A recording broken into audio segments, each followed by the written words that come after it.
Assalamu alaikum bamaranati abonné o Mali kɔnɔ ani Mali kɔkan an ka foli b'aw kelenkɛrɛnna bɛɛ lajɛlen ni wagati na k'a to sigiyɔrɔ la an b'a jira la k'a fɔ ko a denkɛ n'a balimakɛ dɔ n'o ye Kojo Tumani ye ka bɔ bamaranati bɔlɔlɔ sanfɛla la bi alamisa ye juin kalo tile 16 san 2022 comme an b'a jira la k'a fɔ an ka émission min an b'a fɔ entrepreneuriat cɛwra min bɛ waleya denkɛ n'a balimakɛ fɛ ka bɔ bamada.net sanfɛ ni an sigilen a kɛnɛ kan kura ye tuguni émission in kɔnɔna na bi bakuruba la an ka babu bɛna boli fɛn min kan o bɛ tali kɛ aviculture domaine kan n'o bɛ tali kɛ sɛmara la donc o hukumu kɔnɔna na an wulila ka se entrepreneur gana dɔ ma n'o bɛ tali kɛ Tapili Burema na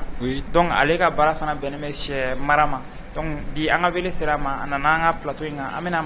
masala aviculture domaine kan a bɛna walawalali kɛ aw ye a bɛna aw ka faamuta sɔrɔ min ye sɛ mara hukumu kɔnɔna ye donc yanni an ka don an ka babu kɔnɔna na an bɛ kuma d'a ma fɔlɔ a ka se ka folikan kɛrɛnkɛrɛnnen bila an filɛbagaw ye Burema salamu alaikum. Waalaikum salam. Ni wagati na folikan jumɛn b'i bolo k'a ɲɛsin an filɛbagaw ma. N bɛ Kojo Tumani fo n bɛ Bamada.net mɔgɔw fo ka baarakɛle la vraiment ni ye initiative ɲɛnama ye ka lase an entrepreneurs ma pour que an ka se ka yiriwa. Ayiwa donc foli bɔlen kɔ a la an ka abonnés ani an filɛbagaw an b'a jira la k'a fɔ a ka émission in partage kosɛbɛ puisque a nafa ka bon kosɛbɛ min ye sɛ mara domaine kɔni ye a kuma cayara Mali kɔnɔna na yan donc n'a ma ɲɛ an b'a kuma fɔ fo k'a sɔrɔ mɔgɔ min b'a marali yɛrɛ domaine kɔnɔna na fulu a kuma fɔ ka di ka tɛmɛ olu da ka tɛmɛ an consommateurs kɔni da kɔnɔna na donc vraiment yanni an ka don an ka kumaw kɔnɔna na wagati in na i bɛ se k'i ka parcours général englobé an ye entrepreneuriat domaine kɔnɔ i bɛ se ka résumé fitinin kɛ an ye i ka parcours entrepreneuriat domaine kɔnɔna na. Oui,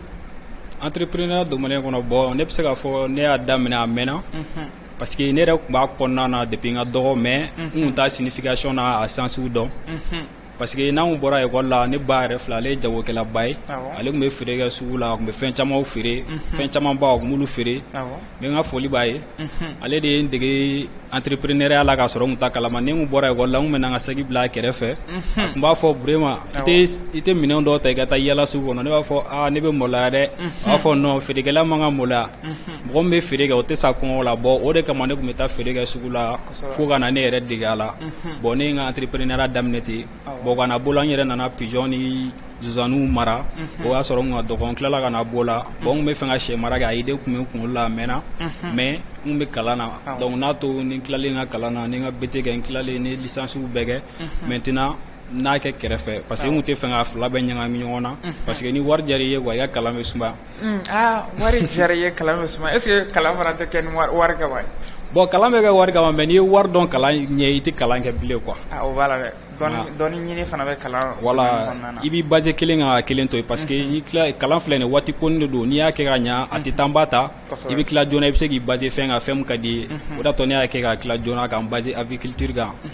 donc ne y'a daminɛ ni sɛden 50 ye o y'a sɔrɔ n tun tɛ fɛn ɲɛdɔn a la ne ye vidéo ni livre damadɔni kalan donc ne ye vidéo caman lajɛ YouTube kan ka livre dɔw kalan ka taa sɛden 50 ta dɔrɔn k'an lancer a la ten quoi comme ne yɛrɛ ye mɔgɔ min ye k'an lancer fɛnw na ni fɛn jiginna ne kunkolo la dɔrɔn ne bɛ fɛ k'a tenter bon a kun ka di ne ye ne fɛnɛ bɛ fɛ k'a tenter mais expérience kun tɛ ne na et puis ne ma gɛrɛ mɔgɔ la n kun bɛ mɔgɔba minnu dɔn minnu kun bɛ ne ɲɛ pour que olu ka se ka ne guider bon ne donna la ne taara sɛden 50 ta ne nana ne y'olu ladon à travers ne ye information minnu sɔrɔ livre ni YouTube kan mais a ma ɲɛ n bolo parce que i bɛ taa sɔrɔ i bɛ ka information ta YouTube kan ou bien livre kan olu ka yɔrɔ climat u ka yɔrɔ endroit ani u ka yɔrɔ position ni taw tɛ kelen ye bon ne k'olu ta kelen de ta ka appliquer ta la alors que yɔrɔ tɛ kelen o ye jamana wɛrɛ mɔgɔw ka climat ye olu ni Mali climat tɛ kelen donc a ye problème lase n ma kɔfɛ n tilala ka taa vétérinaire kɛ cɛkɔrɔba dɔ fɛ yen ko docteur ale ye conseil caman di yan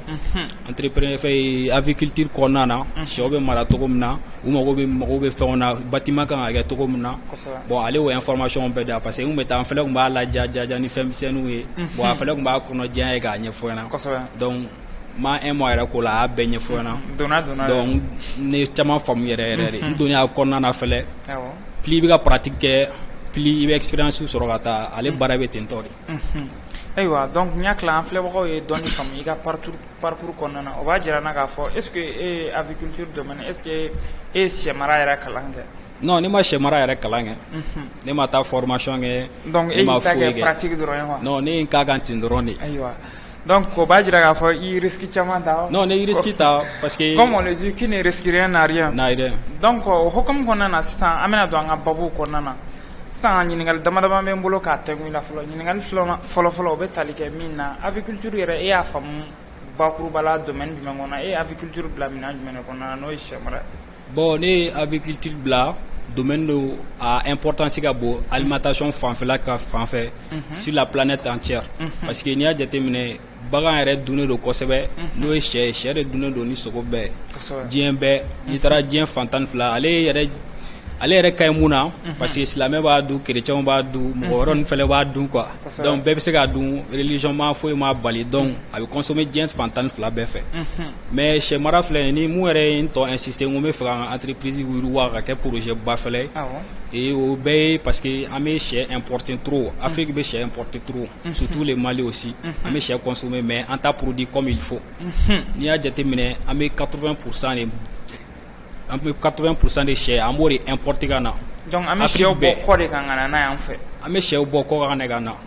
parce que minnu bɛ production kɛ yan nɔ olu b'a kɛ de comme baara secondaire u bɛ fitinin fitininw sɛden 100-100 ninnu u b'o de kɛ kɛrɛfɛ u tɛ sɔn u k'a yiriwa parce que u bɛ fɛ ka wari fitinin dɔrɔn de sɔrɔ a la an m'u jigin u kunkolo la k'u ka fɛn transiter k'a kɛ entreprise ba ye pour que ka se ka Mali yɛrɛ population bɛɛ servir bɛɛ ka se ka sɛ dun. bɛɛ ka se ka sɛ dun o y'a ye wari bɛ mun minɛ. non bɛɛ bɛ sɛ dun. bɛɛ bɛ sɛ dun don n'a nataw la ayiwa an jigi dalen ma o kɔni kan donc sisan o bɔlen kɔ a la sɛ mara yɛrɛ kɔnɔna na comment conduire l'élevage des poulets aviculture yɛrɛ i kan ka étape jumɛn de franchir fɔlɔ ka sɛ mara yɛrɛ daminɛ. bon sɛ mara yɛrɛ ale yɛrɛ ka di mun na parce que ça demande pas beaucoup de choses a tɛ budget ba demander a tɛ espace ba demander a marché n'i b'a kɔnɔ a ka nɔgɔn fɛn min don tant que a bɛ dun a bɛ san. tant que sɛ bɛ dun a bɛ san. tant que sɛ bɛ dun a bɛ san bon san o san dɔ bɛ fara sɛ dun ta kan de foyi tɛ bɔ a la donc i donna la waati o waati i bɛ taa sɔrɔ de dɔ bɛ ka fara kan demande ka ca trop an yɛrɛ tɛ se ka clients satisfait yɛrɛ tuma dɔ la mankan yɛrɛ bɛ kɛ sɛw nɔfɛ sugu la. sɛ bɛ dɛsɛ Mali kɔnɔna na. sɛ bɛ dɛsɛ.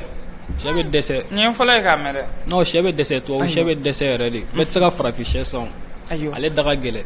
donc sisan sɛ yɛrɛ bakuruba la n'i taara sugu la n'i ye sɛdennin san ka na i ka entreprise kɔnɔna na i kan ka kalo joli de kɛ a marali la. bon o bɛ dépend i yɛrɛ de la n'i bɛ fɛ ka sɛ don n'i y'u balo ka ɲa k'u ka hygiène ni fɛnw kɛ ka ɲa en 35 jours i bɛ se ka sɛw bɔ. 35 jours tile 35 tile 35 ou bien 1 mois yɛrɛ ou bien kalo kelen i bɛ se ka sɛ bɔ o b'a sɔrɔ u ye poids sɔrɔ u kan ka dun poids min na o b'a sɔrɔ o ka ɲi i bɛ fɛ ka taa n'a ye yɔrɔ jan i bɛ se ka taa n'a ye 45 ou bien 60 jours la. donc o bɔlen kɔ a la sisan an y'a ye k'a fɔ sɛ mara kɔni domaine tɛ taa n'u ka balo nasira tɛ sɛw ka balo bɛ aw bolo cogo jumɛn ni wagati in na. bon an bɛ wagati min na i ko bi sɛw ka balo ka gɛlɛn bon o yɛrɛ de kɛlen don filɛ ka sɛ da gɛlɛya parce que tubabu sɛ kun da ma gɛlɛn kosɛbɛ ka se i n'a fɔ bi bi in na an bɛ waati min ma mais sisan a da gɛlɛyalen don k'o sababu bɔ baloko gɛlɛya fɛnɛ fɛ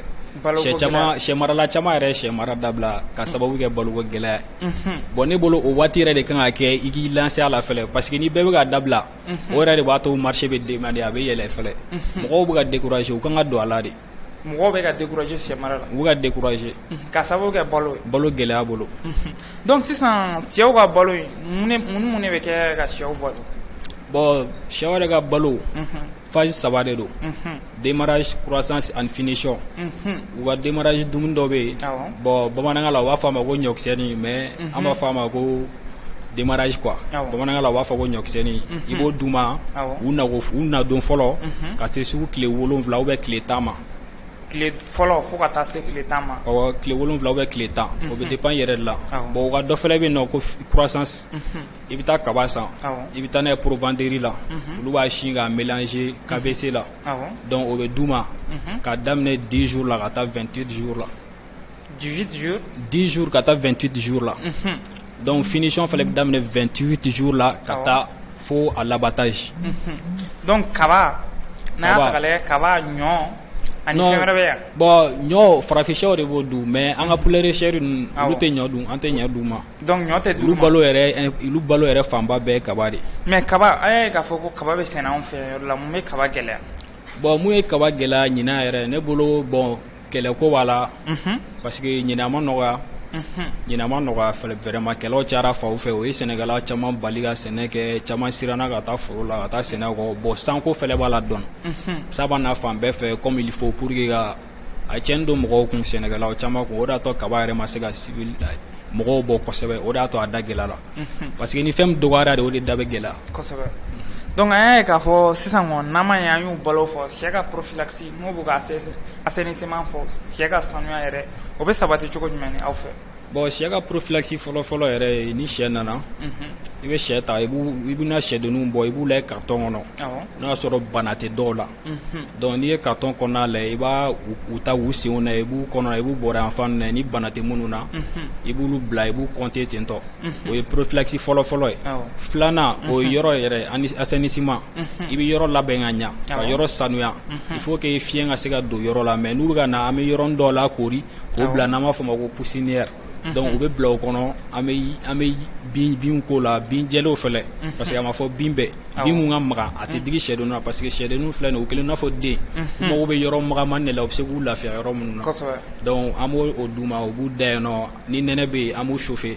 bon ni funteni bɛ yen komi Mali yɛrɛ funteni ka kalan kojugu o ma se an b'u chauffer bilen an bɛ yɔrɔ datugu dɔɔni dɔrɔn ka fiɲɛ don yɔrɔ fitinin bila o mana bɔ yen furakisɛ sabanan o y'u ka médicament ye donc u ka médicament u ka fura vitamines bɛ d'u ma vaccin bɛ k'u la bon vaccin fila de bɛ yen vaccin kelen ye BH 120 filanan o ye vaccin contre le Newcastle o Gumboro ta ye donc i b'o d'u ma deux fois a fila bɛ fiɲɛ fila tile kɔnɔ walima kalo la non a bɛ d'u ma ni Newcastle o bɛ d'u ma u nadonko fɔlɔ o dugusɛjɛ donc i b'u ji b'u kɔrɔ ka pendant 2 heures ou 3 heures donc minɔgɔ k'u minɛ donc vaccin parce que n'a fɔra ko vaccin fɛlɛ mɔgɔ caman bolo de pikiri de bɛ taa dɔrɔn a kɛ sɛdenninw na donc sɛ ninnu filɛ nin ye côté k'u la n'i y'o k'u la dɔrɔn o bɛ sa pikiri tɛ taa ta ka k'u la dɛ pikiri tɛ kɛ tubabu sɛ la non pikiri tɛ taa ta ka k'u la an bɛ pikiri ji de bɛ yen nɔ an b'o de kɛ ji la ka sigi u kɔrɔ ni minɔgɔw minɛ o bɛɛ bɛ n'u da bilo la o b'o min bon o de y'u ka vaccin kɛlen donc o rappel fɛlɛ bɛ kɛ n'i ye Gumboro fɛlɛ d'o ma 14e jour la i b'o fɛlɛ rappel kɛ 28e jour la a bɛ kɛ ten tɔ de donc i ka laseliw kɔnɔna na i y'a jira n na k'a fɔ ko fɛn min ye ni sɛdenninw nan'i fɛ i kan ka janto k'a lajɛ k'a fɔ ko ni bana t'u la a bɛ dɔn cogo jumɛn ko bana bɛ sɛ la bon a bɛ dɔn cogo min na ko bana bɛ sɛ la i bɛ taa sɔrɔ dɔw barakɔrɔla a ma datugu a ɲa bon olu sɛ ninnu filɛ nin ye i mana kɛ cogo o cogo olu bɛ sa bon dɔw filɛ nin ye i b'a sɔrɔ u kɔnɔ bolilen don i b'a ye u bo couleur fɛ donc i b'o b'u tɛ la dɔw fɛnɛ bɛ yen i b'u ye u fari fagalen don u kolo fangaba t'u la ils n'ont pas beaucoup de calcium donc olu fɛnɛ olu tɛ sɛ balonta ye parce que minnu bɛ sɛw labɔ sɛ caman labɔla fɛnɛ ka sɛ qualité man ɲi pour que i ka sɛ yɛrɛ fɛnɛ ka ɲa yɛrɛ il faut que i ka sɛ ta yɔrɔ ɲuman sɛdennin ɲuman o ye sɛ yɛrɛ i ka élevage yɛrɛ ka réussi a daminɛ yɛrɛ o de sɛdennin ɲuman n'i y'o sɔrɔ i ka élevage bɛ réussi a bɛ k'i sago ye mais ni ye sɛdennin qualité kolon sɔrɔ i ka sɛw bɛ sa i yɛrɛ t'a dɔn fɛn o fɛn b'u la i bɛ fɛn bɛɛ kɛ u bɛ sa ka sɔrɔ sɛden ɲumanw de tɛ a dɔw fɛnɛ bɛ yen nɔ a dɔw bɛ yen nɔ olu fɛnɛ tɛ kɔrɔba an b'a fɔ olu ma ko olu fitininama de to an b'a fɔ olu ma ko poussin nɛ ne yɛrɛ b'a fɔ olu ma ko nɛ olu bɛ yɛlɛ ko de bila ne na bon ni ne olu ye dɔrɔn ne bɛ yɛlɛ i bɛ taa sɔrɔ tɔw ka bon n'ale ye mais ale fitinin bɛ tɔw cɛla ka sɔrɔ a bɛ dumuni kɛ fɛn bɛɛ mais a tɛ bonya o fɛnɛ bɛ sɛw la donc sisan n'i ma ye kɔni ko i bɛ sɛdennin ɲumanw choisir il faut que i k'a dɔn sɛdennin ɲuman yɛrɛ ye jumɛn ye fɔlɔ sɛdennin ɲuman yɛrɛ e ka faamu na sɛdennin ɲuman ye jumɛn sɛdennin ɲuman yɛrɛ i b'a ye dɔrɔn a walawalalen don a sen couleur fɛ a sen couleur ye jaune a yɛrɛ couleur fɛlɛ ye jaune i b'a n'i y'a ye carton kɔnɔ n'i y'u lamaga dɔrɔn i b'a ye a bɛ lamaga et puis n'i y'u bila u ka poussinière kɔnɔ dɔrɔn i b'a ye a bɛ boli fan bɛɛ fɛ a bɛ mankan bɔ n'i y'a ye a walawala don il est vif o ye sɛdennin ɲuman ye mais n'i y'a ye mun kun sansalen don u bɛɛ kun sansalen don carton kɔnɔ i b'a sɔrɔ ko dɔ b'u la dɛ o bɛ taa sɔrɔ o man kɛnɛ kosɛbɛ donc o bɔlen kɔ a la sisan an bɛ don i ka entreprise yɛrɛ domaine kɔnɔ na i ko n'o bɛ tali kɛ wolo volaille o tɛ Ola volaille donc O2LO mun y'i bila k'i ka entreprise in tɔgɔ da Ola volaille la bon Ola pour la parce que ne yɛrɛ sigilen ne tun bɛ entreprise de tɔgɔ ɲini bon ne tɔgɔ caman ye sɛbɛn n ka cahier kɔnɔ m'olu effacer mais comme ne yɛrɛ ye dɔgɔnɔ ye n'an ka ta dɔgɔnɔkan na Ola kɔrɔ de sɛ dɔgɔnɔkan de don Ola volaille ma chef wala sɛ ka mara yɔrɔ ayiwa donc an ye faamu sɔrɔ i ka entreprise in tɔgɔ la o bɔlen kɔ a la sisan entrepreneur i y'a daminɛ i ye sɛ mara in daminɛ i ka parcours kɔnɔna na i ye degun jumɛn de sɔrɔ a kɔnɔna na bon degun fanba yɛrɛ o kun ye n bɛ taa sɛw ta ni nana n'o ye ne kun kɔnɔ bɛ mɔ client ko de la degun fanba yɛrɛ ne yɛrɛ ka degun ne yɛrɛ kun bɛ siran mun ɲɛ fɔ kosɛbɛ kosɛbɛ o kun ye sɛ san cogo de sɛ san cogo parce que o de difficulté bɛ mɔgɔ caman na bi bi in na u bɛ sɛ don mais olu b'a to fo ni sɛ sera k'u bɛ wuli k'u bɛ client ɲini non a tɛ kɛ ten depuis i ma sɛ don o b'a sɔrɔ i ka client b'i bolo a b'a ta parce que ne yɛrɛ bɛ sɛ feere depuis ne yɛrɛ m'a don ne bɛ mɔgɔ bɛ ne bolo olu b'a commandé ka bila depuis ne yɛrɛ m'a don ko n'i ka sɛ sera a tapili an bɛ n'i ka sɛ bɛɛ ta kana foyi feere mɔgɔ si ma ne bɛ yɛlɛ n ko non kana kɛ ten an ka dɔɔni di bɛɛ ma o de ka ɲi donc a fɛn in na a bɛ komi wari bɛ sɔrɔ a la bon wari b'a la n'i y'a kɛ ka ɲa parce que wari ne yɛrɛ bolo wari bɛ diɲɛlatigɛ baara bɛɛ la n'i da ma 100% y a pas un travail que wari tɛ mun na n'i yɛrɛ da ma i ka baara kɛ ni hakilina ɲumanw ye i ka développer ka ɲa wari bɛ diɲɛ baara bɛɛ la sɛ baara filɛ nin ye a bɛ se k'i yiriwa un coup i n'a fɔ a bɛ se k'i la bi fɛnɛ un coup parce que ne yɛrɛ bɛ mɔgɔ dɔw dɔn olu y'a mɛn ko wari b'a la dɔrɔn u y'u ka miliyɔn 3 ta dɔrɔn ka taa don a la dɔrɔn sɛ bɛɛ sara tiɲɛ o ka gɛlɛn kosɛbɛ mɔgɔ tɛ don a la ten i kunfɛ ten ko i y'a mɛn dɔrɔn ko wari b'a la o ye erreur belebeleba fɔlɔ ye i tɛ don a la ko wari b'a la donc sisan an ye faamu dɔw sɔrɔ o la mais i bɛ se k'i da maga i ka entrepreneur domaine kɔnɔ i ka échec yɛrɛ kɔnɔna na échec min e y'a sɔrɔ sɛ mara kɔnɔna na ne yɛrɛ ka échec n bɛ sɛ de don n ye wari min don sɛ yɛrɛ la n t'o sɔrɔ kuma tɛ tɔnɔ ko kuma ma bon o de kun ye n ka échec ye parce que j'arrivais pas à faire de profil donc n tɛ ka se ka profil kɛ ne caman don donko 3 4 ninnu kɛ ka sɔrɔ ma profil sɔrɔ bon ne 6 mois ninnu k'o la j'ai traîné comme ça jusqu'à ce que ni bonne manière sɔrɔ ka vente kɛcogo ɲuman fɛnɛ sɔrɔ parce que pour que i ka profil sɔrɔ il faut que i k'i ka coût de revient i ka contrôler i ka se k'i ka vente fɛnɛ prix contrôler i kan ka dɔn ka sɛ feere de la pour i ka bɔ bon depuis i ka sɛ bɛ don a bantɔ i k'i ka prix fixer i ka bila parce que grossiste ninnu filɛ olu de fɛnɛ b'anw sɛgɛn kojugu u b'anw bousculer yɛrɛ de olu yɛrɛ de y'an ka erreur ye grossiste mɔgɔ min bɛ sɛbaw mɔgɔ minnu bɛ sɛbaw ta i bolo parce que a dɔw filɛ nin ye u b'a to u b'a fɔ u bɛna sɛ ta mais tuma dɔ la ni sɛ cayara ou bien ni mɔgɔ min ye mɔgɔ kuranin ye a t'a dɔn a bɛna ka sɛw labɔn cogo min na bon u b'u profiter o fɛ u bɛn'o basculer u bɛna prix dɔ fixer alors que u yɛrɛ b'a dɔn sɛ prix tɛ nin u k'o dabila n'u anw tɛ olu tɛ exister il faut que sɛ maralaw de ka kɛ pour que an ka fɔ ko grossistes bɛ yen ni sɛ maralaw tɛ yen grossistes tɛ yen dɛ donc a y'a to mɔgɔw ka wari sɔrɔ u ka sɛ mara la a ka taa bɛɛ ka dɔɔni sɔrɔ o de ka ɲi bɛɛ ma o de ka ɲi bɛɛ ma jago la ayiwa n y'a tila an ye faamu caman sɔrɔ o domaine kɔnɔna na donc o bɔlen kɔ a la sisan an bɛna ɲininkali mun tɛngu i la don n'a nataw la est ce que e b'a miiri ko sɛ mara bɛ se ka kɛ adamaden ka baara ye adamaden bɛ se ka baara bɛɛ bila k'a taaran kɛ sɛ mara dɔrɔn siga foyi t'o la i bɛ se k'i ka diɲɛ baara bɛɛ bila k'i ɲɛsin sɛ baara ma a b'i balo a b'i ka du balo n'a ye ja muso 4 furu n'a ye i bɛ se ka balo n'a ye wariba de b'a la a kɛcogo ɲuman a kɛcogo ɲuman dɛ a kɛcogo ɲuman ayiwa donc an ye faamu sɔrɔ o la kosɛbɛ o bɔlen kɔ a la sisan ɲininkali min bɛ n bolo k'a tɛngu i la don n'a nataw la e ka prospective ye jumɛn ye i ka entreprise kɔnɔ est ce que e ye entreprise in sigi yanni an ka don prospective kɔnɔna na fɔlɔ e ye entreprise in sigi est ce que e kelen de bɛ baara kɛ walima i ye mɔgɔ former i ni min bɛ jɛ ka baara kɛ bon n b'a fɔ ko n kelen de bɛ baara kɛ mais kuma dɔ la n dɔgɔninw ou bien n terikɛw bɛ n dɛmɛ ni dumuni taliko fanfɛla ni donniko fanfɛla ninnu na olu bɛ n dɛmɛ a la bon n bɛ se k'a fɔ olu bɛ n dɛmɛ mais ne t'u sara ne m'u employé ne t'u sara fɛnɛ a baara la donc a bɛ n'a fɔ n kelen de bɛ ka baara kɛ donc ne b'a jate i n'a fɔ n kelen de bɛ ka baara kɛ. ayiwa donc an ye faamu caman sɔrɔ o la mais don n'a nataw la sisan i bɛ se k'i da maga i ka prospective la don n'a nataw la e kɛlen bɛ ka labɛn jumɛn de sigi sen kan walasa maliyɛnw ka se ka lafiya sɛ domaine kɔnɔna na. don n'a nataw la o ye koba yɛrɛ prospective bɛ n bolo idée bɛ n bolo don n'a nataw la. Non, m'a développé à Nia, je suis qu'à 2%. Ne be niveau mun na je suis qu'à 2% de mon projet. Ne bɛna prospective minnu sigi pour que Afrique bɛɛ yɛrɛ autosuffisance alimentaire sɛko fanfɛla la o kana na kɛ tuguni parce que n'i y'a jateminɛ an bɛ sɛ importer 80% an b'a bɛɛ importer de. donc an b'a bɔ kɔ kan ka na n'a ye. an b'a bɔ kɔ kan ka na o budget plus de 15 milliards de dollars donc n'i ye converti franc CFA la i ka machine bɛ sɔn ka bloquer dɛ o ka ca trop donc an man ka t'o di tubabuw ma ten tɔ donc ne ka biti yɛrɛ de jeunes ni n'a ka di mɔgɔ min i lancer la i former i ye gɛrɛ mɔgɔ la minnu b'i ɲɛ i ka dɔndɔn ɲininkali la i k'i ta kɛ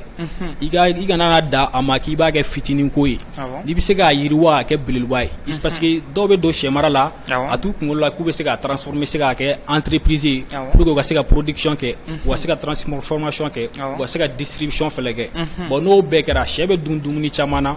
donc n'o kɛra mɔgɔ caman bɛ lafiya jamana bɛ yiriwa dɔ bɛ fara budget kan bon an yɛrɛ bɛ lafiya mais i m'i ka prospective fɔ dɛ i ye fɛn minnu sigi sen kan don n'a nataw la ni fɛn minnu sigi sen kan don n'a nataw la bon n bɛ fɛ ka entreprise évoluer bon foroko de bɛ n kunkolo la sisan donc n bɛ fɛ ka foro belebeleba dɔ de san ka sɛso belebelebaw jɔ a la mun bɛ bɔli yɛrɛ kɛ Mali kan fo maliyɛnw k'a dun a tɔ ka taa kɔ kan. Ayiwa n y'a tila an ye faamu dɔɔni sɔrɔ o la sisan ɲininkali laban min bɛ n bolo k'a k'i la an y'a ye k'a fɔ tubabu sɛ ninnu ni farafin sɛ ninnu u sogo cogoyaw tɛ kelen dɛ a tubabu sɛ dɔw bɛ hali n'i y'o sogo san i tɛ se k'a mara ka mɛn a bɛ kumɔ i bolo mun de b'o kɛ. Ne y'o fɔ i n'a fɔ an bɛ sɛw importer de o bɛ dépend sɛ ye diri hakɛya min kɛ conservation na a gelelen don parce que sɛw bɛ bɔ kɔ ka na u glacilen de bɛ na bon u glacilen bɛ na germe dɔw de bɛ sɛ farikolo la germe bɛ sɛ farikolo la a ka ca ni 1000 espèces 1000 bactéries mun bɛ sɛ farikolo la a ka ca ni 1000 ye mais bactéries fila de bɛ mun fɛnɛ bɛ bana bila mɔgɔw la o ye Campylobacter ani Sonella olu fila olu de bɛ bana bila mɔgɔ la o bactéries ninnu bɛɛ la olu de parce que a bactéries tɔ ninnu olu tɛ fɛn kɛ mɔgɔninfin la quoi o ye sɛ yɛrɛ ka bana ye mais i bɛ se k'a dun mais bactéries fila de b'a la mun yɛrɛ bɛ se ka bana lase mɔgɔ ma i n'a fɔ kɔnɔboli ni indigestion ni inflammation ninnu bila mɔgɔ kɔnɔ na o de b'o kɛ. Donc n y'a tila an ye faamu caman sɔrɔ o la o bɔlen a la sisan conseil laban jumɛn b'i bolo k'a di jeunes ma entrepreneuriat domaine kɔnɔna na. Bon conseil laban min bɛ n bolo k'a di jeunes ma entrepreneuriat domaine kɔnɔ wa gɛrɛn sigiba in dabila parce que n'a ye de Mali kɔnɔ gɛrɛn de bɛ sigi carré bɛɛ kɔnɔ n'i y'a ye i bɛ gɛrɛn sigi o kɔrɔ temps de b'i bolo i k'i sigi bon o temps min b'i bolo i sigi i k'i réfléchir ne bɛ temps min kɛ gɛrɛn sigi la toi tu peux faire 5 heures 10 heures k'i sigilen to gɛrɛn na hali n'i y'i ka o temps moitié ta k'o kɛ projet dɔ labɛnni kan ça va te rapporter i bɛ se k'i sigi dɔ b'i kun o ka fisa i ka to ka taa don o don papa wari di yan don o don mama wari di yan ou den dɔw yɛrɛ b'u ta ka purutiw kɛ a ka gɛlɛn dɛ donc u k'o dabila jeunes y'u baara kɛ u ka baara kɛ u k'u cɛsiri Mali jeunes u hakili ka di kojugu u bannen don baara de ma u hakili jara fo k'a goya o de y'u ban baara ma. Ayiwa donc n y'a tila an ye faamu sɔrɔ o la donc kumakan laban jumɛn b'i bolo an ye k'a fɔ wagati bɛ n'an t'an bolo ma an ka jɛmukan sera a kuncɛyɔrɔ ma kumakan laban jumɛn b'i bolo k'a di walasa an ka se ka an ka jɛmukan kuncɛ. Bon kumakan laban bɛ n bolo ni den ko k'a bɛ fɛ ka baara min kɛ a y'a ta o kɛ parce que ne y'a ye o problème de bɛ Afrique kɔnɔ trop denw t'u ka baara choisi sisan dɛ masaw yɛrɛ de bɛ u ka baara choisi ka di denw ma ni den ko nin de ka di n ye a y'a to a ka essayer a k'a lajɛ a bɛna se ka mun k'a la a ye temps dɔ d'a ma a y'a dɛmɛ sira min ka ɲi a y'a dɛmɛ a fɛ a ka to ka conseils d'a ma a bɛna ye nous sommes très intelligents an kunkolo ka ɲi trop aw b'a fɔ ko fɛn dɔw bɛ marcher u bɛ marcher aw tile de la mais sisan an bɛ tile min na c'est le temps moderne l'ère de l'internet jeunes bɛ fɛn caman dɔn sisan ka tɛmɛ an mɔgɔkɔrɔbaw kan donc a ye temps d'u ma a ka opportunité d'u ma a k'u la u bɛna se ka mun kɛ vous allez être surpris. Ayiwa n y'a tila an filɛbagaw ye faamu sɔrɔ a la kosɛbɛ donc Mali jeunes tabili ka fata la a fɔra ko an ka gɛrɛnmasigi ninnu dabila dɛ minnu bɛ 10 heures 12 heures kɛ gɛrɛn na dɔw yɛrɛ siyɔrɔ tɛ gɛrɛnw ye sigi donc a fɔra ye sɛmara domaine kɔnɔna na n y'a tila a bɔra ka faamu caman sɔrɔ a la a ka prospective fana kɔnɔna na a ye faamu caman sɔrɔ a la don dɔ nataw la a bɛ segin ka na an ka plateau in kan an bɛ masala babu wɛrɛ kan o hukumu kɔnɔna na an b'a fɔ k'aw salamu aleykum an bɛ wagati wɛrɛ.